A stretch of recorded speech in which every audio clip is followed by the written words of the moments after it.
Good morning and welcome to all.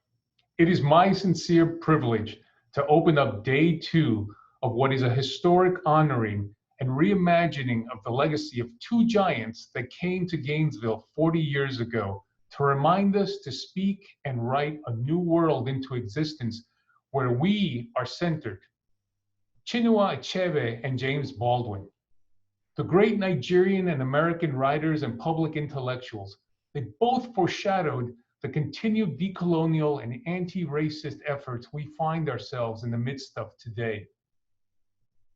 I first read both of them 25 years ago at the insistence of my mentor, the great African-American literary critic, Dr. Barbara Christian, who made it absolutely clear that I could not possibly consider myself educated if I had not read Achebe, Baldwin, and Morrison.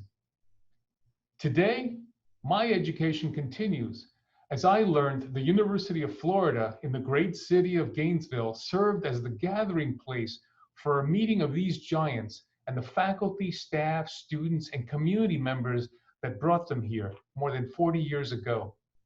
To read and reread Achebe and Baldwin is to have our way of thinking transformed. As a writer, these literary and cultural beacons of wisdom and craft have had a dramatic impact on how I world build on the page and in the work I do at UF to create a more just educational experience for everyone.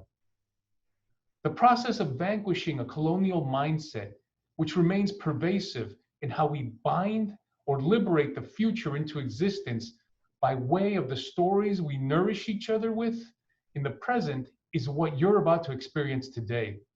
And I challenge you to read and reread not just Achebe and Baldwin, but their literary heirs, whom you are going to be fortunate enough to hear from today. If you do not walk away with a shelf full of books to read today, then I would add, you cannot yet consider yourself educated. Prepare yourselves for a transformational experience. Go Gators. Good morning. My name is Alexandra Cenatus. I am the Assistant Director for Programming and Public Engagement at UF Centers for Humanities and the Public Sphere. Since the center's mission focuses on social challenges and connecting with the public, it is an honor to introduce this morning's session featuring writers from the Gainesville community and from around the country sharing their work. These writers represent diverse intersection of African and African American experience. Connecticut-based Okey Ndibe and longtime associate of Chinua Achebe joined us as a UF writer in residence for the symposium. His published works include the novel Foreign Gods, Inc. and the memoir Never Look an American in the Eye, The Making of a Nigerian American. Poet Major Jackson, distinguished professor at the University of Vermont, reads his work. Jackson is the author of 5 books of poetry, most recently, The Absurd Man, published in 2020. He received a Guggenheim and Pew Fellowship and Pushcart Prize. He is poetry editor of Harvard Review and Renga for Obama, a collaborative poetic tribute to Obama. Novelist Julie Iromuanya, assistant professor of English and creative writing at University of Chicago, shares her writing. Iromuanya debut novel, Mr. and Mrs. Doctor, earned a National Book Critics Circle Prize and PEN nominations. Raised in Florida and graduate of UCF, her fiction and her scholarly work address what she calls the Neo-African American. Zahir Jan Mohamed, Rackman Fellow at University of Michigan, also joined us. Journalist JanMohamed writes fiction, nonfiction, and poetry. He founded the podcast Racist Sandwich, described as food, race, class, gender. From Gainesville, we have poet, photojournalist, and environmental activist Kole Odutola. Odutola teaches Yoruba language and literature at UF and began his career as a botanist before earning a degree in media studies.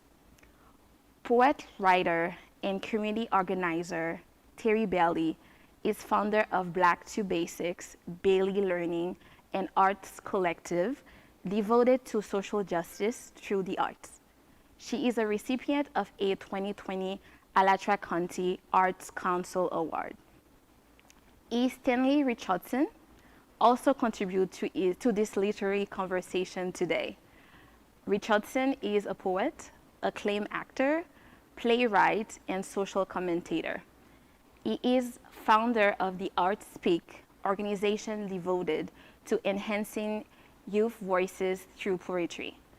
Richardson is Alachua County's first poet laureate.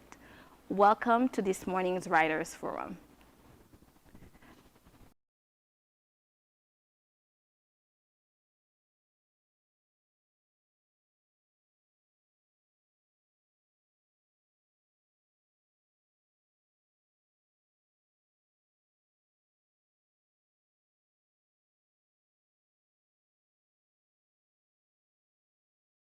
Hello, my name is Okey Ndibe. I feel particularly honored to be invited to take part in a conference that celebrates two of our great literary talents of the last century, Chinua Achebe and James Baldwin. Chinua Achebe was central to introducing me to James Baldwin. Years ago in Nigeria, as a young journalist, I interviewed Chinua Achebe, and Chinua Achebe then formed the habit of giving me gifts of books from time to time. It was Achebe who indeed gave me a gift of Baldwin's still unparalleled essay, The Fire Next Time, and that ignited a fire in me, a desire to read and to discover the vast universes in the mind of this great writer. So Baldwin and Achebe have been central to my formation as a writer and as an intellectual. Achebe indeed was a person who invited me to the United States in December of 1988 to be the founding editor of an international magazine called African Commentary that Achebe and some of his friends founded.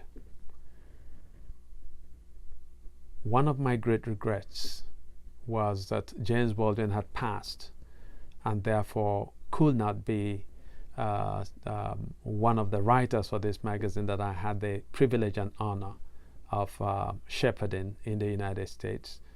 But Chinua Achebe was the publisher as well as the chairman of the board of this magazine. That magazine, unfortunately, despite its great promise, ceased production.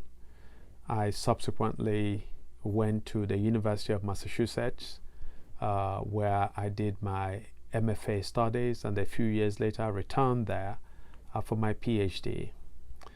In those encounters, that experience in the English department at UMass, again, Achebe and Baldwin featured greatly because these two great writers had indeed been part of the faculty at the university in the 80s. And so I owe a lot of my intellectual being, my continuing intellectual becoming to these two extraordinary, truly extraordinary writers. When I went back to do, first when I did my MFA, my first novel, Arrows of Rain, was inspired in very powerful ways by the example of these two writers. There's a line in my first novel that says that a story that must be told never forgives silence. That particular statement is one that has been a sort of fulcrum of my practice as an intellectual, as a social being, and as a citizen of the world, that we have a duty to tell stories, and that when we succumb to silence, indeed what happens is that we endanger ourselves and we impoverish our world. And so this is one of the great lessons that these two ancestors, Chinua Achebe and James Baldwin, taught me. As I said, Achebe loved to give books as gifts, and Achebe delighted to tell stories about his encounters with different writers. And when he told me stories about his this conversation that he had with James Baldwin in Gainesville, he told it with such palpable affection for Baldwin's fearlessness, for Baldwin's extraordinary courage, and for Baldwin's sizzling intellect.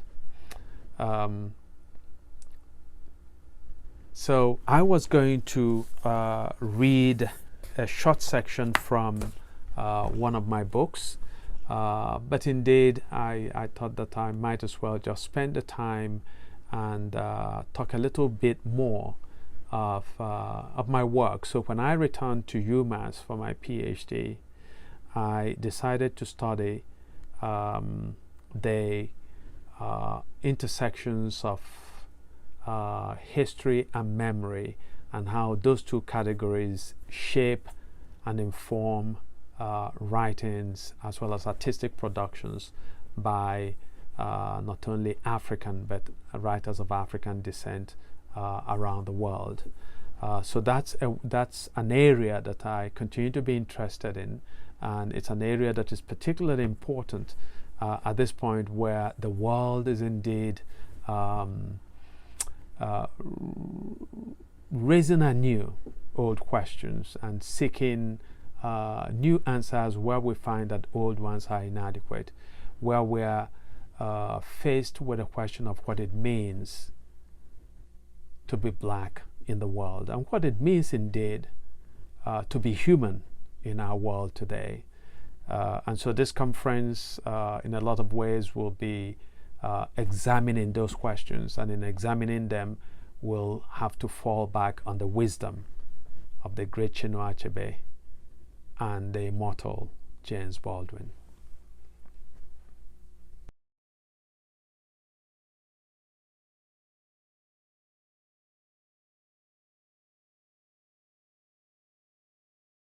Alachua. I'm Terri Bailey, a poet, spoken word artist, and writer of Afrofuturism, speculative fiction, and Black horror. Today, I'll be reading an excerpt from my short story, From Sinner to Santo, which follows the lives of Baba and Iya as they return to their hometown as priests in African traditional religion. The couple has to contend with the hate and negative stereotypes associated with their faith. They have to decide if they should help those who publicly spew hate at them while secretly seeking their help. On her way back to the room, Iya heard a slight tapping at the door. It's early as hell. Who could that be knocking at the back door? Just above a whisper, Iya growled, "Who is it?" "Miss Iya, it's me, Miss Butler. May I talk to you in private a minute?"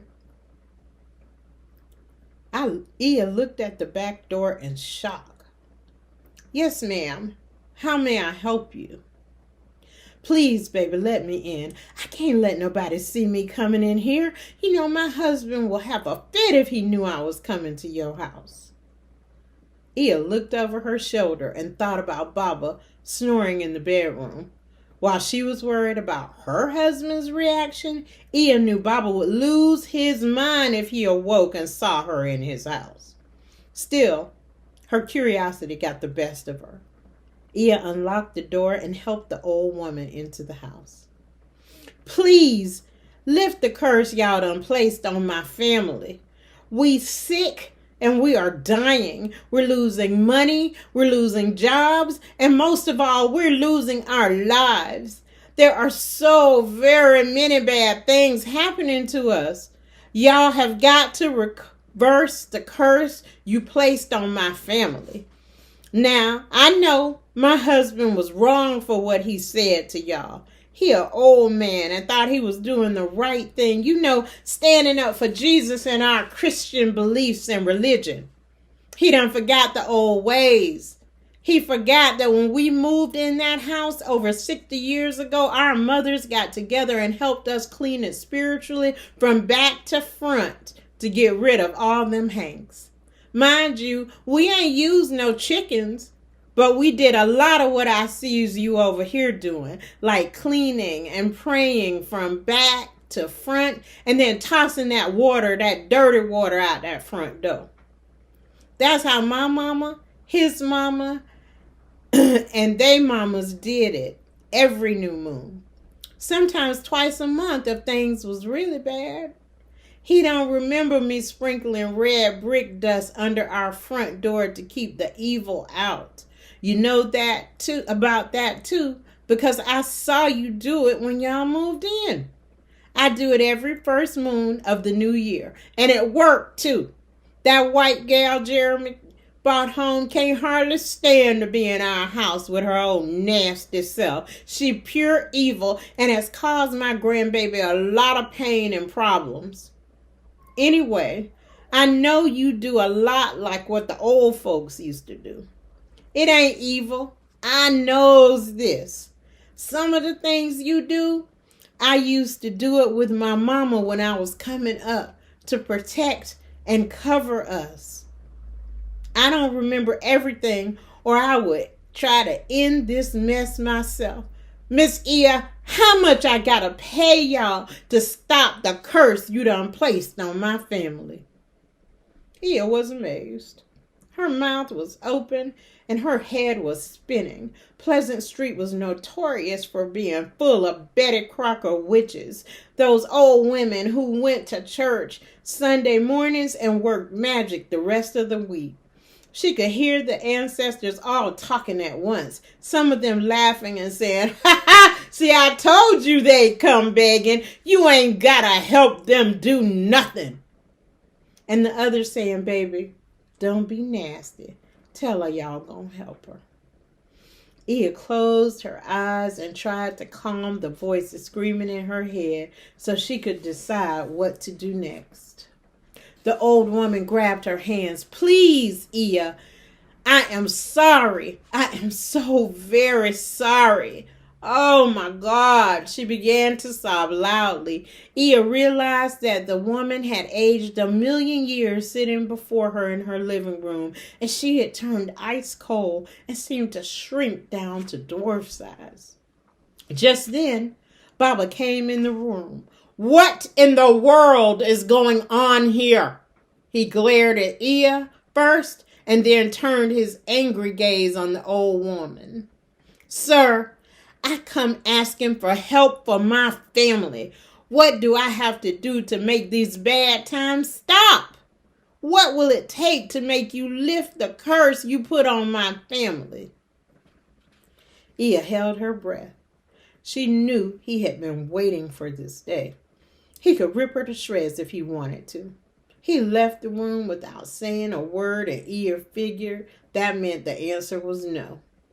When he returned and handed Miss Butler a tissue, Ia breathed a sigh of relief. "Ma'am, I didn't curse your family. Your husband did that when he cursed us. All I said was a prayer to send the evil back to the evil wisher and the evil doer. He is the one who uttered the curse and wished death and evil on our lives. He will have to be the one to break the curse you feel is hurting your family." Miss Butler looked as if he had punched her in the stomach. Her eyes got big and she started screeching, "He ain't gonna do it! He ain't gonna do it, sweet Jesus! Why me and my children got to suffer because of that stubborn old man? Lord Jesus, all us gonna perish because of him? It ain't right. It ain't right. It just ain't right. She collapsed on the floor, on her knees, rocking back and forth and praying, help me, Jesus. Help me, Jesus. Help me, Jesus. Ia looked at Baba. She could almost read his mind. He was probably thinking, if Jesus could help you, you wouldn't be over here begging me, would you? Ia knew he wouldn't say it out loud, though. He was a smart ass at times, but he was not heartless. And our religion required us to respect the God of our ancestors and that of our parents. Both our families were hardcore Christians. Miss Butler was serious about her faith, and he wouldn't belittle her. Baba reached for her and gently lifted her off the floor. Ia, please get her a glass of water. Mrs. Butler, is he sick? Yes, but not with his regular ailments. The doctors can't figure out why he ain't able to get out of the bed. He don't have no energy or no appetite. Y'all saw him. He's just drying up. How about you? Are you sick? No, sir.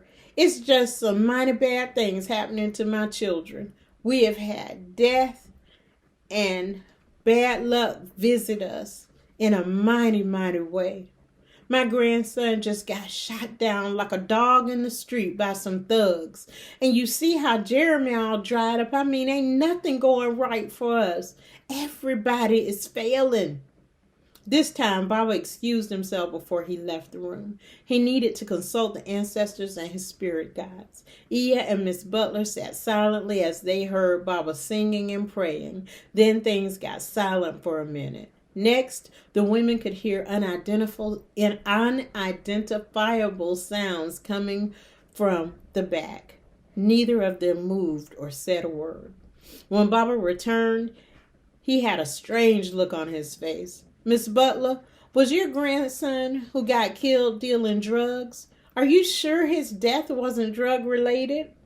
Miss Butler dropped her head in shame. He was. God knows he wasn't always a street boy.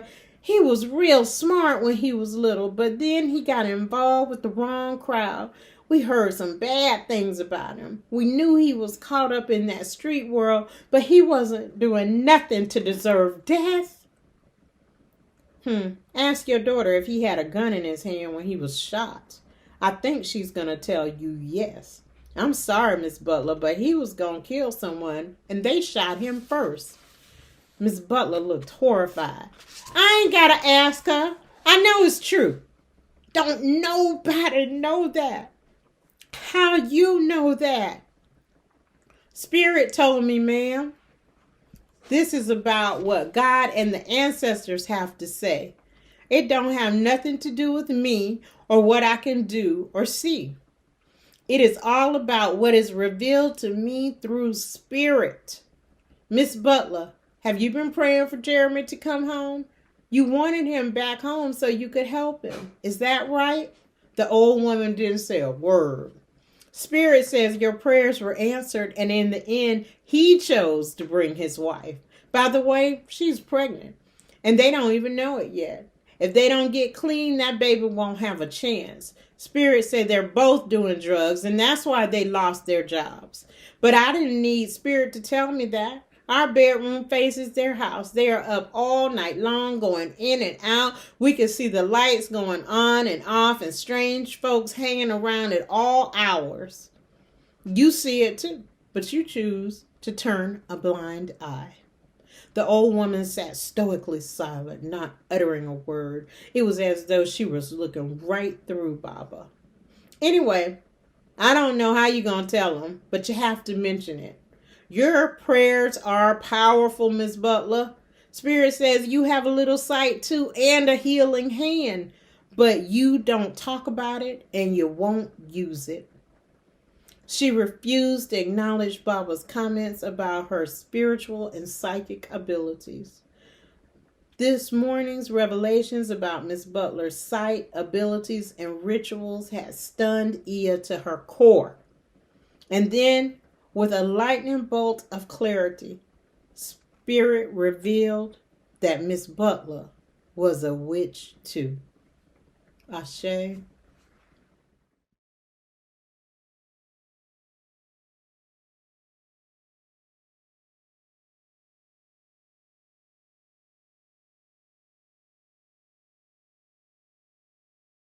Hi, everyone. My name is Zahir Jan Mohamed. I'm a Zell Writing Fellow at the University of Michigan.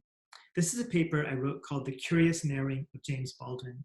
And I wrote it because in graduate school, I often heard James Baldwin's name came up when it came to talking about race and identity. And rightfully so, James Baldwin writes about race and identity perhaps better than anyone else. But I didn't really see his name come up when it came to faith and identity. I'm someone who writes about faith and identity. And I think James Baldwin wrote about faith and identity perhaps better than anyone. I am indebted to James Baldwin. I consider James Baldwin a teacher. And so I wrote this piece, this academic paper, The Curious Narrowing of James Baldwin, to respond to this phenomenon of reading him so narrowly. So I'm going to read from the beginning of the paper, and then I'm going to read a little bit from the end. In 2017, while attending a writing workshop at the Bread Loaf Writers Conference in Vermont, I pulled up a chair and sat in a circle with several faculty members in a wooden structure with vaulted ceilings and a front door made large enough so that farm animals could enter and exit. This building, known affectionately as the barn, is where the hierarchy of Bread Loaf tends to fall apart, where writers are not obsessing over what level of financial scholarship they did or did not receive to attend what is widely considered the most prestigious and competitive writing conference in America. The barn is also the only area where drinking is allowed, where writers are more likely to introduce themselves based on whether their drink preference is wine or beer than what genre they write, or what MFA program they attended. I held it up next to a group of faculty members and asked them which authors I should read who wrestle with religious identity. The usual names came up: Nathan Englander, Muhammad Hanif, Flannery O'Connor, Dostoevsky. Then, sitting off to the side, one writer suggested I read James Baldwin. A few of the other faculty members began to laugh. What do we talk about when we talk about James Baldwin? To paraphrase the famous book title from Raymond Carver. In this paper, I argue that in popular texts, movies, and documentaries about James Baldwin, the conversation, barring academic text, I should note, often focuses almost exclusively on race, at the exclusion of issues such as queerness, faith, gender, classism, masculinity, or post-coloniality. All issues that, I argue, were central to Baldwin's work. The result is that while there is finally a more robust conversation about Baldwin's views on race, these new, popular accounts about Baldwin's work sometimes fail to achieve an intersectional analysis of race that made Baldwin's work so compelling and, I argue, so subversive, both then and now. In short, what I've come to realize is that the writer at Bread Loaf was spot on when he offered me his suggestion. Baldwin is the perfect person to read on religious identity, just as he's the perfect writer to tackle queer identity and a whole host of other issues. But why then is Baldwin only brought up to comment on a limited range of issues? In framing my argument, I shall examine two texts. In part one of this paper, I look at Jesmyn Ward's essay and poetry anthology, The Fire This Time, published in 2016, which, as its subheading indicates, bills itself as a new generation speaks about race. The book is, of course, a reference to Baldwin's most famous book, The Fire Next Time. And while Ward's book offers an eloquent and necessary commentary on race, it makes little reference to Baldwin's scathing critique of Christianity or the Nation of Islam that forms such a core part of that book. I explore what these omissions mean for our reading and our misreading of Baldwin's work, and I offer some possible explanations for why this narrow approach is employed. I also compare Ward's book to Randall Keenan's book of the same name, which also does not mention or examine Baldwin's sexuality. In part two of this paper, I look at the documentary film I'm Not Your Negro, directed by Raoul Peck and released in 2016, which takes its inspiration from Baldwin's unfinished manuscript. That book was to be about three friends, Medgar Evers, Malcolm X, and Martin Luther King. While Peck's documentary makes slight allusions to class, nowhere in it are Baldwin's thoughts on masculinity or queerness, nor is Baldwin's debt to Black women acknowledged or even mentioned. In part three, I examine what a wider reading of Baldwin might look like, at least in popular culture, and I explore on a personal level why I too have been guilty of a limited reading of James Baldwin, one that uplifted portions of his thought but denied and erased the rest of his ideas. I explain why and how I am trying to arrive at a fuller reading of James Baldwin's work and why I believe it is essential for us to embrace Baldwin as I believe Baldwin wanted to be embraced. Now I'm going to jump to the conclusion.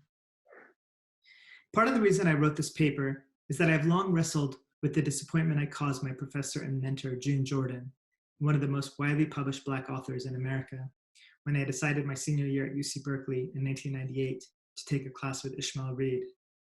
Reed is famous, of course, for his novel Mumbo Jumbo, which is a seminal Afrofuturist book.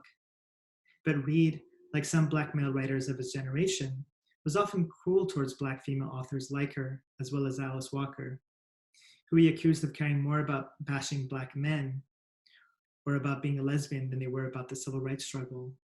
It's an absurd and unfair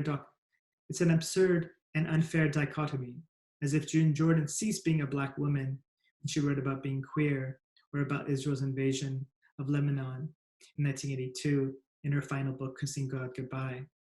In fact, Jordan encouraged us to read widely, including those who, as she described, were part of the dead white male literary canon. But the issue I've come to realize, especially after reading a wider range of Baldwin's books, wasn't so much that Jordan did not want me to be in Ishmael Reed's class. The issue was that she wanted me to understand that art can never be separated from the artist, that to take one part of an author's life and to discard the rest was to fail to read that writer at all. Jordan wanted, in short, for me not only to read more widely, but also more holistically, to not vivisect an author's sexuality or gender or class or faith from their books. Reflecting on June Jordan's impact on me, I wonder, especially when looking at books like Ward's The Fire This Time or Peck's documentary, I'm Not Your Negro, if we are not perhaps doing the same with Baldwin today. Yes, we need James Baldwin more than ever, given that we have a white supremacist in the White House and given the ongoing state violence against African Americans. But are we reading Baldwin as he would like to be read? That is to say, in an intersectional lens that also takes into account his views on toxic masculinity, queerness, post-coloniality, organized religion. Ward and Peck's works are essential and timely, and yet I feel like they're less concerned about the totality of who Baldwin was than they are with the Baldwin that oftentimes fits our contemporary arguments. But Baldwin gets the last word, because of course he does. And not because this paper is about James Baldwin, but because, like all great writers, he understood that the last word always goes to the artist, who imagines a world that has not yet arrived. Any real artist, he said in 1985, will never be judged in the time of his time. Whatever judgment is delivered in the time of the time cannot be trusted. I used to think that we were finally living in Baldwin's time, giving his resurgence in popularity. But other times I think, based on this narrow reading of his works, at least in non-academic text, that perhaps his time has not yet arrived. Thanks so much for inviting me and for allowing me to share my thoughts. Hi everyone, I'm Julie Iromuanya. I'm the author of the novel Mr. and Mrs. Doctor, published by Coffee House Press in 2015. I want to thank you for inviting me to participate in the celebration of the life and work of Chinua Achebe and James Baldwin. Today I'm going to be reading a little bit to you from a novel that I'm working on right now. It's called A Season of Light, and it takes place over the course of one summer. It follows the life of a Nigerian family as they contend with the effects of the Nigerian Civil War. In particular, they're dealing with intergenerational war trauma. A Season of Light. Everyone always said Mr. Caustic was a little cracked. Then one night, 276 schoolgirls were taken from the government secondary school in the town of Chibok in Borno State, Nigeria. And suddenly, everyone was saying the same thing about Fidelis Ewerike. His dreams were a menace, but in daylight, he could be less afraid. To prove it, he would play act merriment, shrill laughter, song, dance, at such a frenzied pitch that there was thrill and senility. By night, he would walk. Like all men, he had been taught that girls are trouble. For some, trouble is analogous with desire, and so, in a way, he did not quite blame the men for the attack. He blamed the girls, but not for their beauty or innocence or their just-budded breasts. In the photographs, he looked past their uniformity, their youth, the dusk and navy cloth draped from head to toe, and into their faces. Each night as he walked, it was the complicated stillness of these nameless girls' expressions that haunted him. Looking at them, looking at him, in the photograph, on the television, on the websites, and finally in his nightmares, it was like his past, his present, and his future had come aligned. And here he was, caught unawares in its flushed light. When she saw the girls, his wife Adobe had wept, pulling their daughter Amarachi into her embrace. His son, Chidiebu, had only sighed. Fidelis walked. He did not feel pity, not exactly, not even empathy for the schoolgirls. Instead, there was something useless and angry on fire inside him that urged him to pluck them from that part of the world, somewhere he had once long ago called home, and place them within his protection. He did not yet know that one can confuse protection with possession. Perhaps it was all for his sister, Ugochi, she, a child, having slipped from his grasp when he, a boy, was off doing man things. War was an effect for men, but he had been just a child then. Wasn't it kind, in a way, to arm and flatter boys instead of men? Speak of the great feats their might could achieve, boys with their hardy and infinite innocence. Now, he was only a man of holes. He had grown old overnight. Fidelis hardly remembered Ugochi's face, hadn't looked at her photo in many years. But then suddenly he was in the attic, in a panic, pulling down that box and looking at her photo every moment of every day. Rather than to see her gaunt face poetic in its pain, he began to see his daughter, Amarachi. Just her age. No, just their age. The Chibok schoolgirls, just their shade of brown, just her shade of brown, with that damned burden expression. Despite her aversion to him and teenage affection for her mother, as of late, he had always found Amarachi wholesome, complete, even endearing. No, she did not adore him, but then, for a man of his age, a man whose first child had been born after 40, to desire such a thing would only be vanity. On the whole, he had always found his daughter competent and unobjectionable. She talked back, but only under her breath, and mostly when his back was turned, she kept high marks in the subjects that mattered. She was modest, but not too modest as to be misused. She was also content, but not so easily contented as to be duped.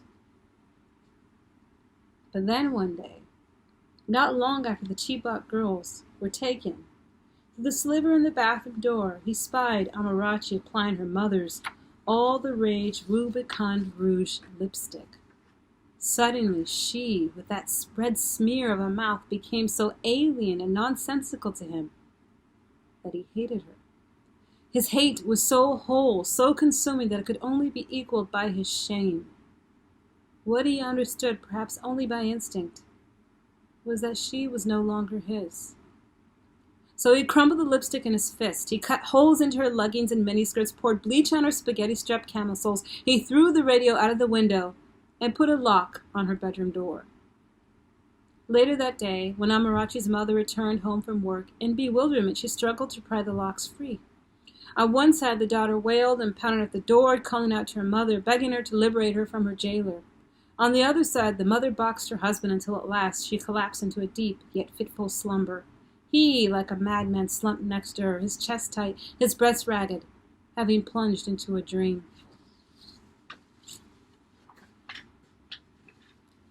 The world went on in spite of its prisoners. Somewhere, schoolgirls were led deeper into a pitch forest on the backs of trucks. In Ikonlakachi, an almost town named for the River of Mounds, it was the season of fires. All summer long, control fires had blurred the wilting sweet gum and cypress trees dotting the Central Florida preserves, and now its ash filled the air with a gray blush. Termite-eaten HUD houses, trailers, and the Calumet Row housing development populated the hamlet. From the window of one of the units, Amar watched in agony as day turned to night and night turned to day.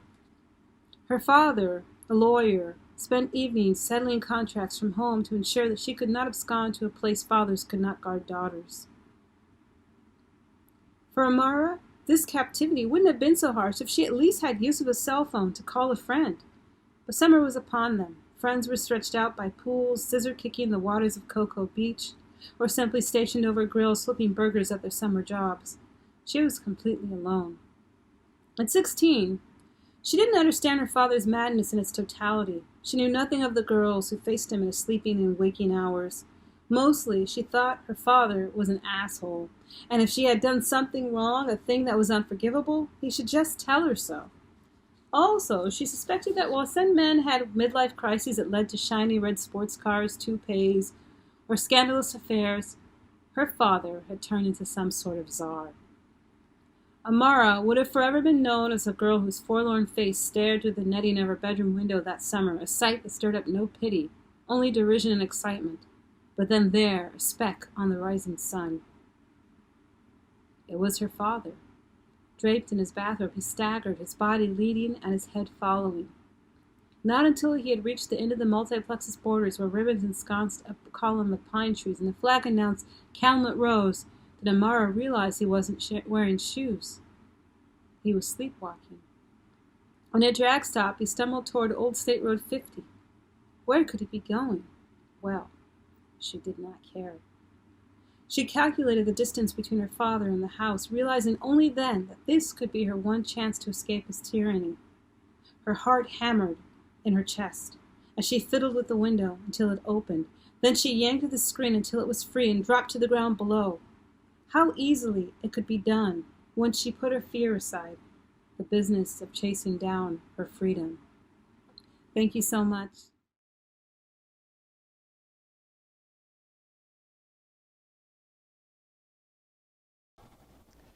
Hello, I am E. Stanley Richardson, Poet Laureate, Alachua County, Florida, founder, director, Art Speaks GNV, bringing poetry and people together, Art Speaks Courageous Young Voices, and the North Central Florida, Alachua County Youth Poet Laureate Program. I want to thank everyone at the Center for African Studies at the University of Florida for inviting me to participate in this momentous occasion, commemorating the meeting of these two literary giants, Chinua Achebe and James Baldwin, 40 years ago, April 1980. I will read from my collection of poetry published in 2017. Hip-Hop is Dead, Long Live Hip-Hop, The Birth, Death, and Resurrection of Hip-Hop Activism. Chapter 11, Bloodline, Brethren of the Same Rhythm Root. The Birth of Jazz. Run, run, run, run, run away, run away, run away, run away. Run away, slaves, crouched and waiting. Lie down, flat and still, get up, run again, fast and slow. Run away, slaves, breathing deep and shallow, syncopated breaths, heart beating strange new sounds, howling new sounds. Unpredictable bloodhounds track hidden rhythm in thick underbrush. Anxious, uneasy, familiar, drum beats, hope. Anxious freedom soon meets hope. New acquaintance on the other side of patient rivers await. Abstract footsteps. Abstract footsteps. Abstract footsteps moving forward, moving forward, moving forward, forward, forward, forward. Old world left behind, pillar of salt. Moving forward, forward, forward, forward. Oh my Lord, can't turn back now, feeling the music. The music will survive, somehow healing my people. Moving forward, my people, jazz people, moving forward, grooving forward, moving, grooving to a new rhythm in a new, brighter morning.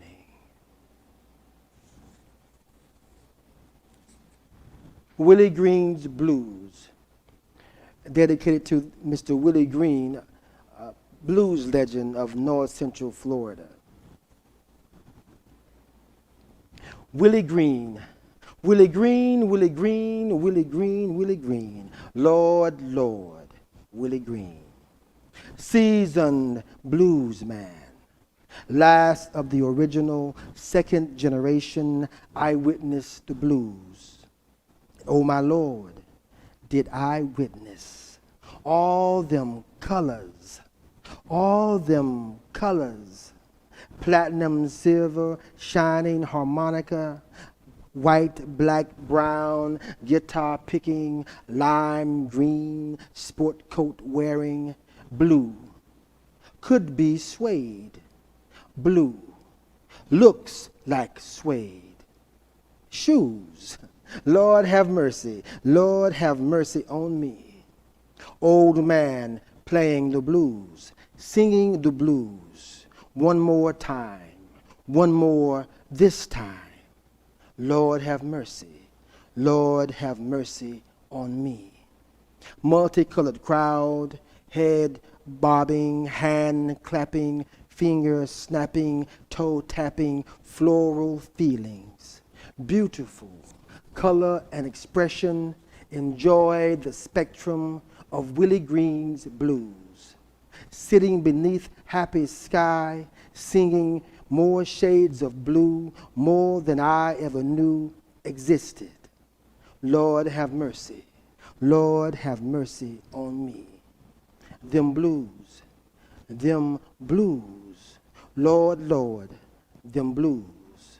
The firstborn child of the American Negro slave, all day, toil into the night, cotton field song, all grown up, strong, and run away free, free to feel its own pure, deep blue rhythm and pain, without shackle, without chain, only to discover a broken heart is a broken heart.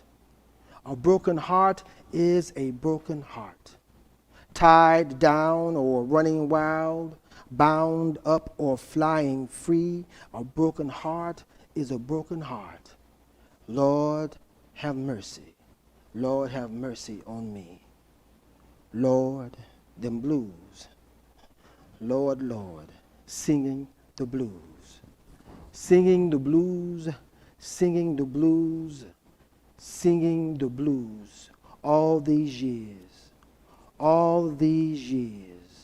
Lord, my tears, Lord, my tears, my tears, my tears still taste salty.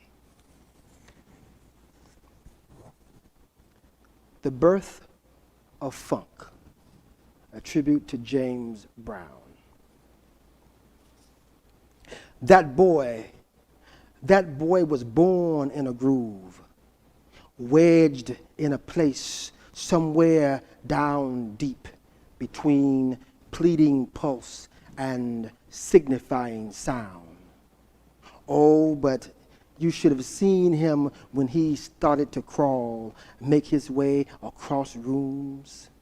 Then when he learned to walk, his very first step was on the one, hard and deliberate. Even as a child, always want to be starting something so deep, so thick, you could wade in it for years. You know, when he was a baby, he didn't cry much, just screamed, "Please, please, please," not begging, but needing to be recognized, worthy, legitimate, trying to make sense of it all. At first, his mama didn't understand, thought something was wrong with the child.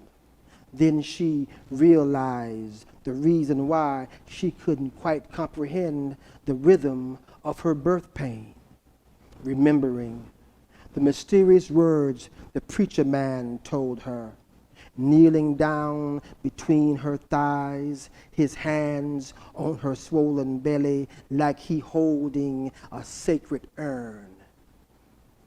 "Your baby, a prophet." "What? What you say?" "Your baby, a prophet." "Yes, Lord, a divine deliverer, a badass bringer, a show-enough soul singer. Your baby, he gonna change time, set free sound, baptize a generation, save a nation with a hard and deliberate downbeat. Lord, your baby, your baby, your baby, he gonna make the world funky." Ancestral swag. It's in the blood. It's in the blood. Woven smooth and strong, effortless into soul and secret symbol. A divine constellation in the night sky. It crawls through sacred tunnel. It's a strange dance around a circle of fire, a drum beating sanctified sweat and funk. It rides the boogie to shake off despair like water on duck's back. Oh Mary, don't you weep. Martha, don't you moan. It extracts sweet honey from the rock. It creeps round midnight. It blows Coltrane's horn, honest and unpredictable as Monk's piano. It rolls deep, double bass mingus. It prays to a dreadlock god in dark shades and dashiki. It keeps company with angels in cornrows and kinky afro halos. It communes with gray hair, dark brown, blue black prophets. Sometimes it cuts machete, Nat Turner deep, and sails Sinkay's ship, La Amistad. It soars high like an eagle and swings low, sweet chariot. It rides and never dies. It kicks ass and comforts. It loves supreme. It's in the blood. It's in the blood. They say my granddaddy swung John Henry's hammer. Thank you.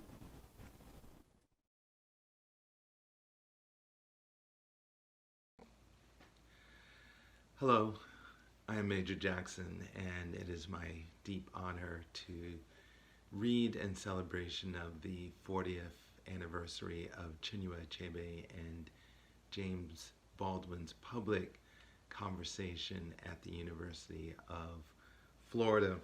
Both writers were influential to the extent that I, as a young writer, had my measures for what an engaged art looked like. Baldwin's The Fire Next Time, his novels Go Tell It on the Mountain, Giovanni's Room, his little discussed output of poetry along with Achebe's Things Fall Apart became foundational works to my own thinking about community, masculinity, freedom, and the role of the writer in the transformation of society towards a better incarnation of itself. An ethical and moral imperative underscores both writers' work, along with the relentless craft and beauty of their writing, all of which I still to this day find inspirational. So it's a deep honor for me to read under the auspices of this occasion. I want to very simply read 3 poems. The first is called In the 80s We Did the WAP. If you end your crusades for the great race, then I will end my reenactments of flying. And if you lean down to smell a painted trillium, then I will cast a closer eye on those amber waves. And if you stop killing black children, then I will turn my drums to the sea and away from your wounded mountains. Who mothered your love of death? Here is a heart-shaped stone to rub when you feel fear rising. Give me anything, an empty can of Pabst, a plastic souvenir, a t-shirt from Daytona. Here is a first edition, the collected poems of Lucille Clifton. Give me an ancient grove and a conversation by a creek, charms to solve my griefs. Something that says, you are human, and I will give you the laughter in my brain and the tranquil eyes of my uncles. Show me your grin in the middle of winter. In the 80s, we did the WAP. You too have your dances. It is like stealing light from a flash in the sky. I promise. No one is blaming you. No one is trying to replace you. It's just that you are carrying a tainted clock, calling it European history. Standing in khakis, eyes frightened like a mess of beetles. I was inspired to read that poem, recalling so much of James Baldwin's claim was his right as American, and realizing that indeed it was his right as an American to critique where it fell short of its ideals as a democratic republic.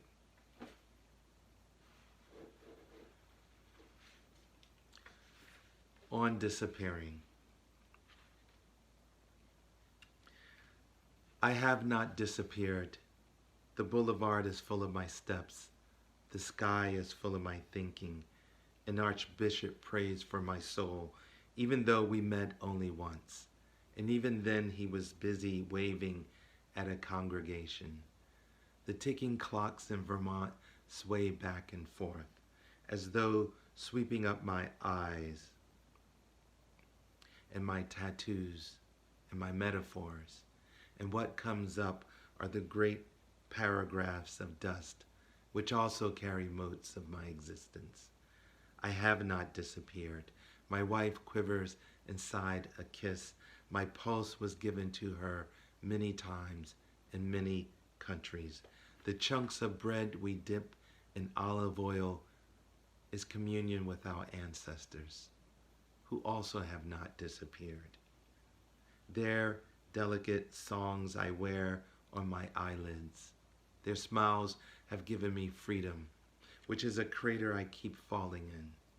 When I bite into the two halves of an orange whose cross-section resembles my lungs, a delta of juices bursts down my chin and like magic makes me appear to those who think I've disappeared. It's too bad war makes people disappear like chess pieces, and that prisons turn prisoners to movie endings. When I fade into the mountains on a forest trail, I still have not disappeared. Even though its green facade turns my arms and legs into branches of oak, it is then I belong to a southerly wind, which by now you have mistaken as me nodding back and forth, like a Hasid in prayer, or a mother who's just lost her son to gunfire in Detroit. I have not disappeared. In my children, I see my bulging face pressing further into the mysteries. In the library in Tucson, on a plane above Buenos Aires, on a field where nearby burns a controlled fire, I'm held by a professor, a general, and a photographer. One burns a finely wrapped cigar, then sniffs the scented pages of my books, scouring for the bitter smell of control. I hold him in my mind like a chalice. I have not disappeared. I swish the amber hue of lager on my tongue and ponder the drilling rigs in the Gulf of Alaska and all the oil-painted plovers. When we talk about limits, we disappear. In Jasper, Texas, you can disappear on a strip of gravel. I am a life in sacred language. Termites toil over a grave, and my mind is a ravine of yesterdays. At a glance from across the room, I wear September on my face, which is eternal and does not disappear, even if you close your eyes once and for all, simultaneously, like two coffins.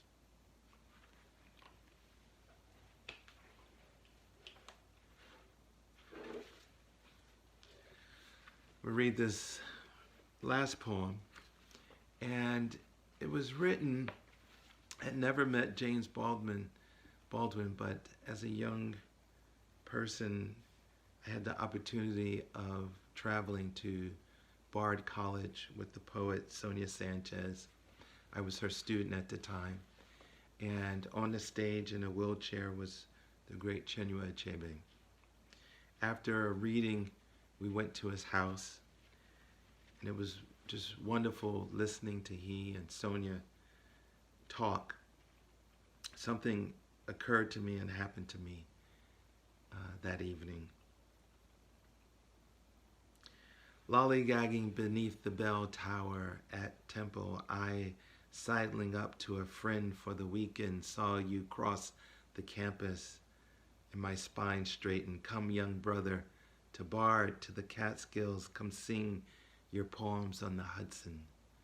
The smoky outline of Jersey's industrial turnpike lights shone like lost stars dim. Shawled in a limousine, you hummed and swayed to Ellington, and I thought of the profane shadows of ancestors who rumbled north through foliated darkness, and the air they rode to flesh our bones Ebo fresh, and their cool stare which now entranced the night. Seeing me chatter with history's tinted saints, you moaned a language of rivers, of cathedrals, box elders and pines, the skin we pressed our bodies into when hounds trailed close as sin, when hummingbirds entered the heart as if caged by their own sweet will, and I listened to the birth of a forest that grew deep in my ribs, the wet thickets of blackberry, tangled bracken and motes of gnats, brambles snapped and mossed over like some tattered blanket of a lesser god, dispossessed at water's edge by rhythm's purified time, by a deeper knowledge, something migratory and angular. I washed by a half moon, these lips equipped for war. Again, I swam in the luxury of your eyes, my totemic soul iron wrought, at the gate of perceptible relations, pulling the world. When we arrived, earth seeped from his mouth, the fragility of African genius, shrines of the old South. Thank you.